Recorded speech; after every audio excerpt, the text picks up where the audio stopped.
नमस्कार साथियों, मैं नेहा शर्मा कुंजल क्लासेज में आपका हार्दिक स्वागत करती हूँ।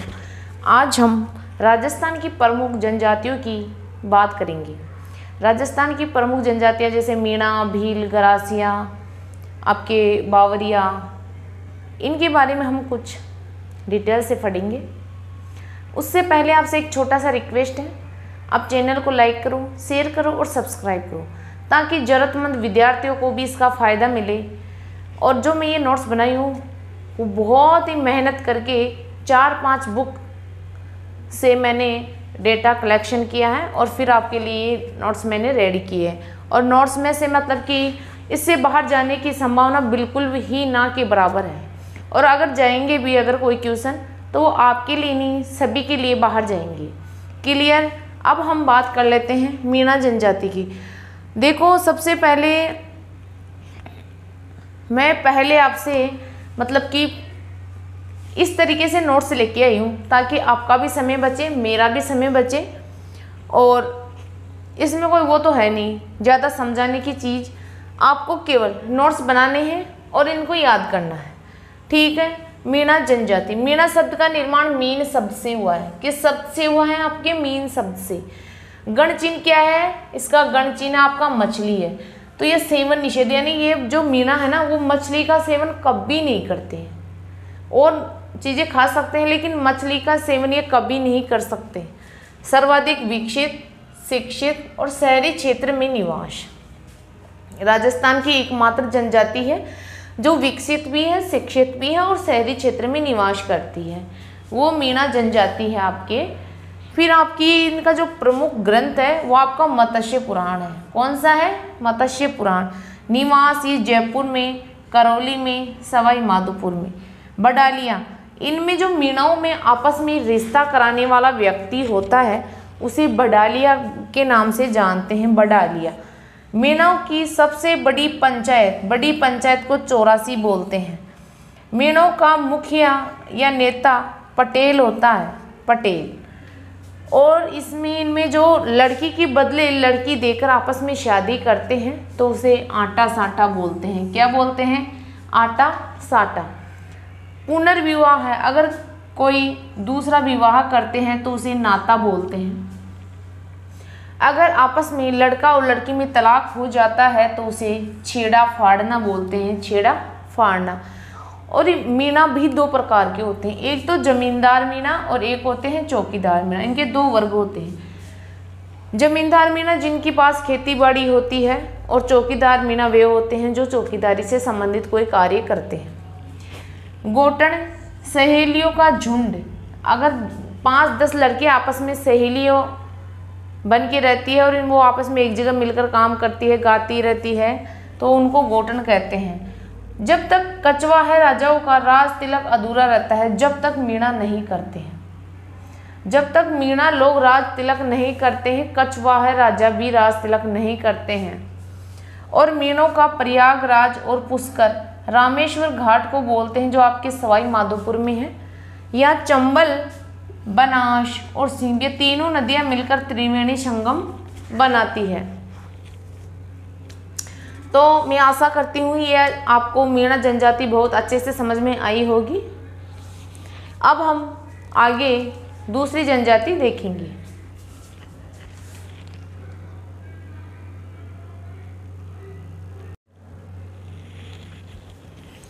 गरासिया, ये आपके सिरोही में सर्वाधिक और उदयपुर में पाए जाते हैं। सर्वाधिक सिरोही और उदयपुर में पाए जाते हैं। व्यवसाय ये कृषि और पशुपालन करते हैं। ये राज्य की तीसरी सबसे बड़ी जनजाति है। उत्पत्ति गवास से हुई है जिसका अर्थ सर्वेंट होता है। इनके घर को गेर बोलते हैं। और जो मिट्टी की कोठी होती है जो बक्सेनुमा या जो ऐसे लंबी आकार में होती है उसे सोहरी बोलते हैं। और मृत्यु स्मारक को हुर्रे बोलते हैं। गांव का मुखिया होता है उसे सहलोत बोलते हैं। सामूहिक कृषि को हारी बावरी बोलते हैं। वालरू, स्थानांतरित कृषि को वालरू बोलते हैं। शिशु का नाल काटने और जो गाड़ते हैं उसको अनाला मोरियू प्रथा बोलते हैं। भाटली, ये भाटली जो आभूषण होते हैं वो हाथ में पहनते हैं और छेले जो कान में पहनने का आभूषण होता है। मेक जो मृत्यु भोज होता है उसको मेक बोलते हैं। सहकारी संस्था होती है उसको हेलरू बोलते हैं। और ये अधिक पत्नी रखना संपन्नता का प्रतीक मानते हैं। एक पुरुष 5-5, 7-7 पत्नियां रखते हैं और जो जिसकी ज़्यादा पत्नियां रहती है वो अपने आप को ज़्यादा संपन्न और धनी समझता है। ठीक है, अगर कोई चीज़ आपको समझ में नहीं आए तो मुझे कमेंट बॉक्स में ज़रूर बताना। ठीक है,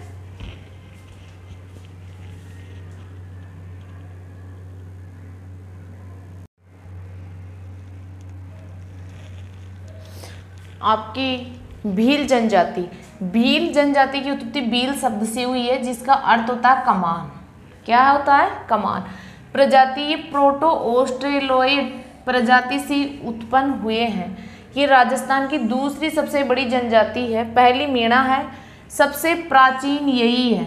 सबसे प्राचीन जनजाति पूछे तो आपकी भील जनजाति है और इनका संबंध जो मेवाड़ के गुहिल राजवंश है उनसे इनका संबंध है। निवास ये उदयपुर में, बांसवाड़ा और डूंगरपुर में निवास करते हैं और इनके आसपास के क्षेत्रों में। इनके घर को कू या टापरा कहते हैं। टपरा आजकल भी बोलते हैं गांव में टपरा। बरामदा जो मकान के बाहर जो बरामदा होते हैं उसको ढालिया बोलते हैं। नेता या जो मुखिया होता है उनको गमेती बोलते हैं। प्रतीक चिन्ह टोटम और गोत्र अटरू होता है। बड़े गांव होते हैं उन्हें पाल बोलते हैं। छोटे गांव होते हैं उनको फला बोलते हैं। उपचार पद्धति होती है उसे डाम बोलते हैं। देवता इनका जो है वो केसरिया नाथ जी है। कांडी यानी कांडी का जो अर्थ होता है तीर चलाने वाला। अगर इनको कोई कांडी बोलता है तो ये चिढ़ जाते हैं, इसको एक गाली समझते हैं, जबकि ये पाडा कहने पर प्रसन्न होते हैं। और भीलों में सर्वप्रथम अलग जगह यानी भीलों को सर्वप्रथम जगाया कौन था? वो आपके गोविंद गुरु जी जगाए थे और इनका भगत पंथ के माध्यम से इनको जगाए थे। ये अगर इनके ऊपर कोई संकट आता है तो ये उद्घोष करते हैं, फायरे फायरे, ये उद्घोष करते हैं। फायरे फायरे ऐसे उद्घोष करते हैं तो लोग समझ जाते हैं कि वास्तव में इनके ऊपर कोई संकट आ रहा है। सफ़ेद साफा, अगर पुरुष जो अपने वस्त्र पहनते हैं उनमें सफ़ेद साफा को पोत्या कहते हैं। और जो लोग देवी होती है उसको भराड़ी कहते हैं। क्या कहते हैं? भराड़ी। और जो मार्ग रक्षक देवी है वो पतवारी माता है। यहाँ तक मैं आशा करती हूँ यहाँ तक ये चीज़ आपको बहुत अच्छे से समझ में आई होगी और इससे बेहतर कंटेंट आपको और कहीं नहीं मिलेगा। मैंने ये 4-5 बुक्स का निचोड़ करके आपके लिए नोट्स बनाए हैं। ये बहुत ही अच्छे नोट्स हैं। आप इसको मैं वादे के साथ कह सकती हूँ अगर आप इनको ढंग से तन मन लगा कर पढ़ोगे तो आप वाकई में अपनी सीट निश्चित कर लोगे, इतना मैं आपको विश्वास दिलाती हूँ। मिलते हैं अगली क्लास में। जय हिंद, जय भारत।